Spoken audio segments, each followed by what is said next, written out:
ဒီနေ့မှာငကြင်းလေးရှိတယ်ဆိုတော့မွေးငါးလေးချက်ပါမယ်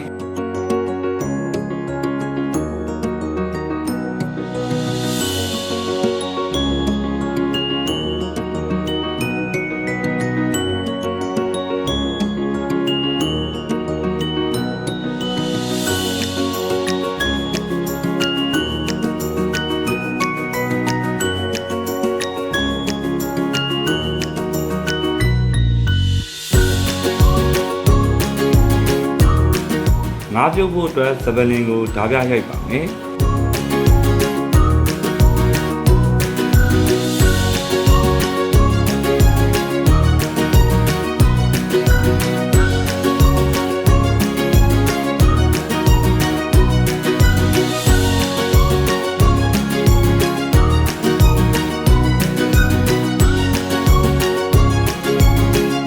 ချင်းနည်းနည်းကိုဓာပြရိုက်မယ်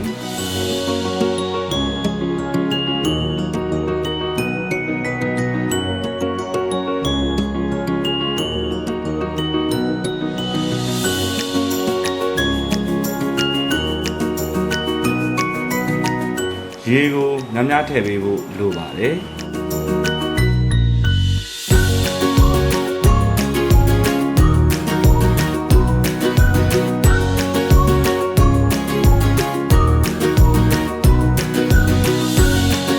အရသာအတွက်ငံပြာရည်ထည့်မယ်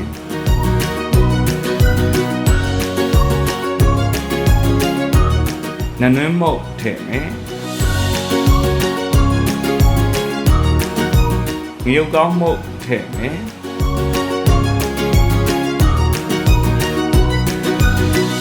ငါးကိုစပြီးပြုတ်ပါမယ်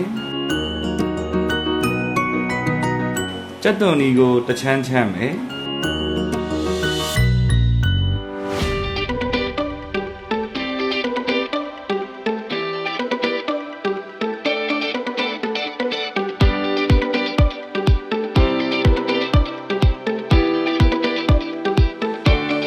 ကြက်သွန်ဖြူကိုဓာပြရိုက်ထားမယ်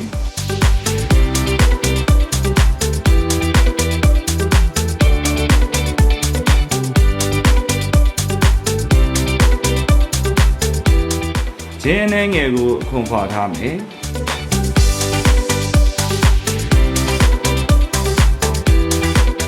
ကြိတ်ဖို့လွယ်အောင်လို့ကြက်သွန်ဖြူနီချင်းကိုလှီးထားပါမယ်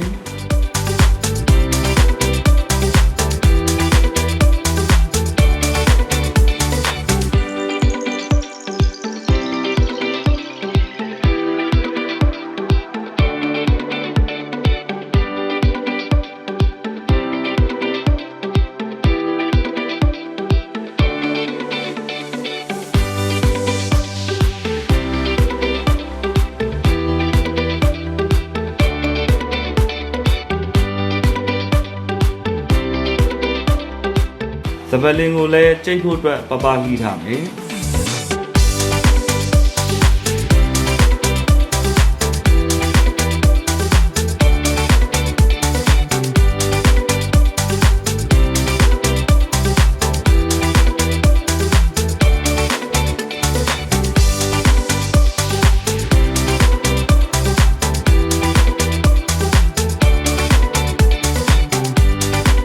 ငပြောဥရေစိမ်ဖို့အတွက်စားနှဲငယ်ထည့်မယ်နနွမ်းမုတ်နှဲငယ်ထည့်မယ်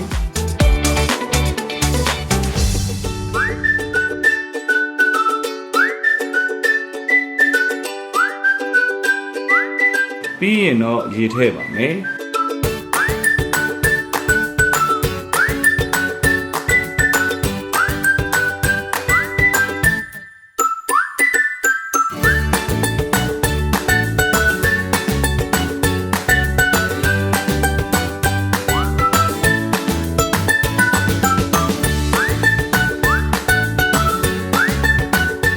ပြောဥကိုအမြင်လေးခွာပြီးအနေတော်လှီးပါမယ်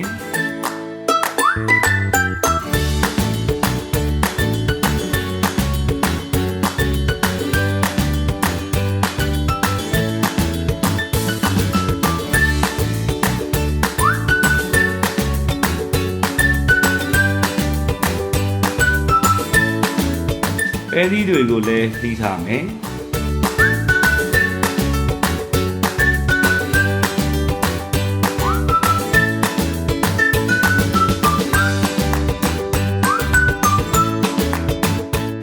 နမင်းကိုပပလှီးမယ်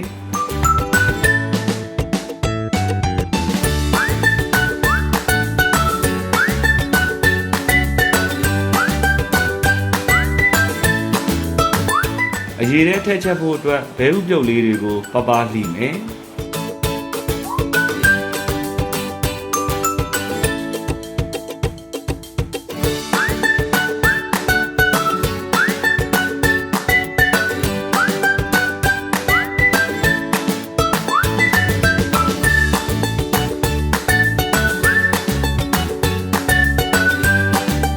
ငါးလေးရပြီဆိုရင်တော့ဆဲထားပြီးအသားငွင်ပါမယ်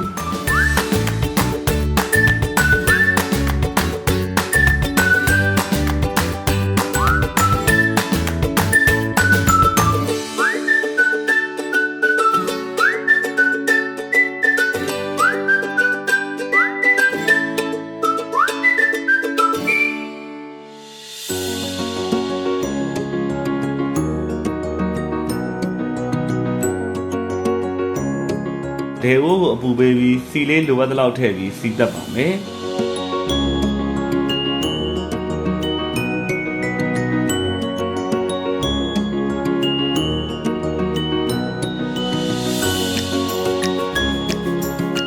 နမင်းမုတ်ထည့်မယ်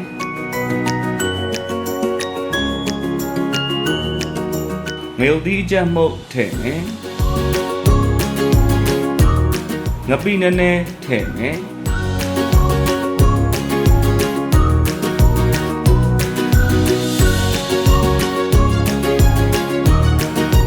ပြီးရင်တော့နှွင်ထားတဲ့ငါးအသားတွေထည့်ပြီးစီတက်ပါမယ်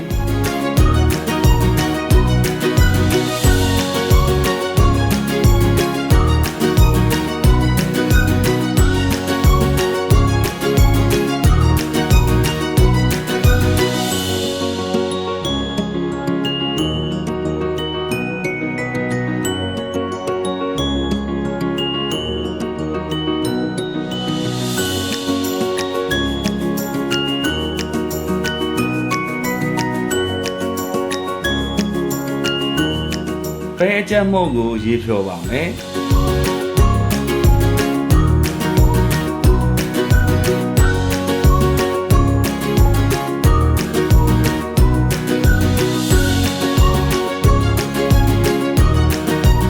ငမ်းမြားရည်ထည့်မယ်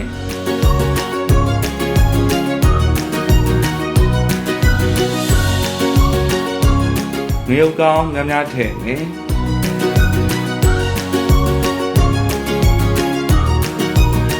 တကြားထည့်မယ်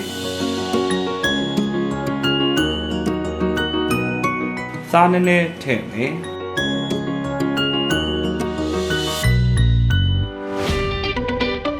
ပဲမုတ်ဖြော်ထားတာကိုထည့်ပါမယ်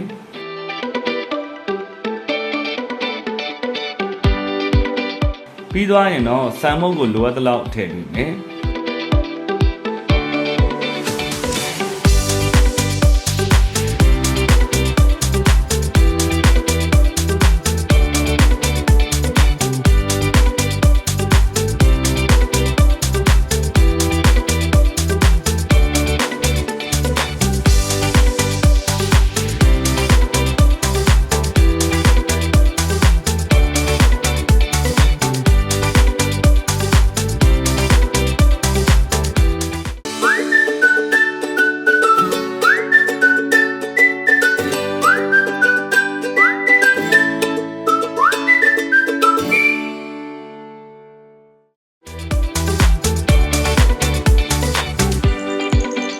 ငါးပြုတ်ရည်လေးကိုစစ်ပြီးထည့်ထားမယ်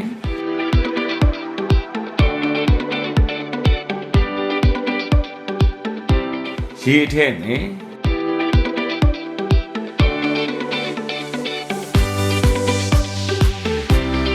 ငါးနှစ်တွေထည့်ပြီးမှုေပေးမယ်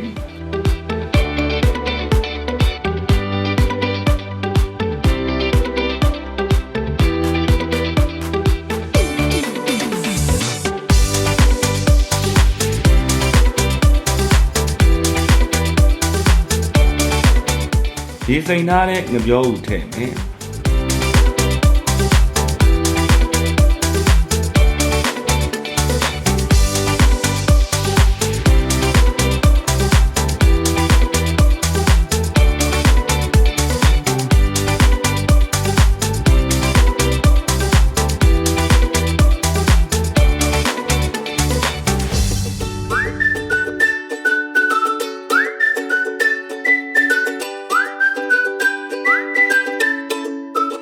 အခုဆိုရင်တော့မွေးငါးဟင်းရပါပြီ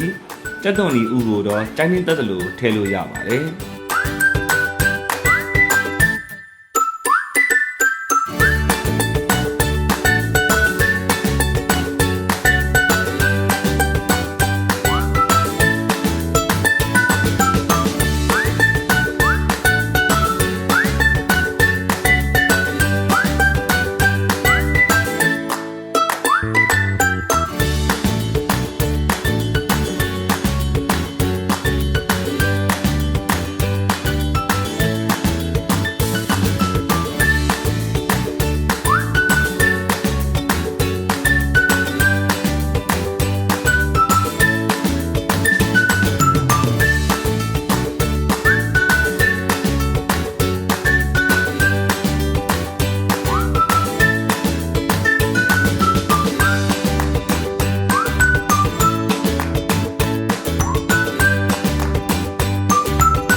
အခုဆိုရင်တော့အရသာရှိလာတဲ့မွေးငါးလေး3ဆော်လို့ရပါပြီခင်ဗျာ